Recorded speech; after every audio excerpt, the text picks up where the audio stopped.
जे कलर आहे अतिशय सुंदर काढलेलं आहे. आणि नेचर मध्ये उभे आहेत हा. आणि पानं फुलं वगैरे असे दाखवले हो बरोबर बरोबर.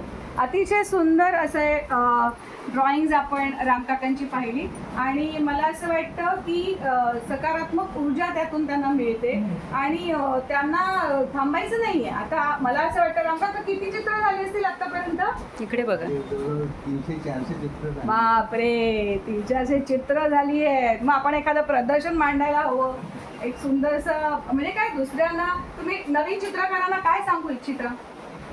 तुम्ही ज्या ज्या वेळेला तुम्हाला म्हणजे वेळ मिळेल त्या त्या वेळेला तुम्ही असे काहीतरी चित्र पहा आणि ट्राय करा, प्रॅक्टिस करा.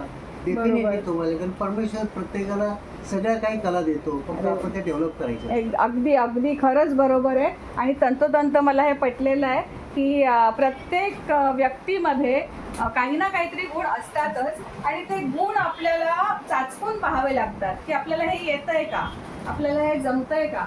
आणि त्यातून काही जमलं आणि कोणी छान शाबासकी दिली की अरे वा छान जमलंय, तर आपण अजून त्यात चांगलं प्रयत्न करतो आणि त्यातूनच एखादी कला सुंदरपणे डेव्हलप होते. आणि तुमच्या चित्रांना पहिली दाद कोण देतं? माझी मिसेस देते. हा बरोबर बरोबर आहे. घरातल्याच त्यांच्या सहचारिणी काकू अगदी छान दाद देतात, कारण त्या इतक्या वर्षांचा त्यांचा संसार आहे आणि इतकं छान त्यांनी सपोर्ट केलं. त्यामुळेच हा इतके सुंदर शांतपणे, कारण काय असतं कलाकाराला शांतता लागते. नवीन काहीतरी हातातून कलाकृती घडण्यासाठी अतिशय शांत मन लागतं, कॉन्सन्ट्रेशन लागतं, एकाग्रता लागते आणि मग ती एखादी कलाकृती सुंदर रीतीने मनातून कागदावर उतरते. त्यामुळे अगदी बरोबर. तेव्हा काकूंना पण त्याचं श्रेय जातं.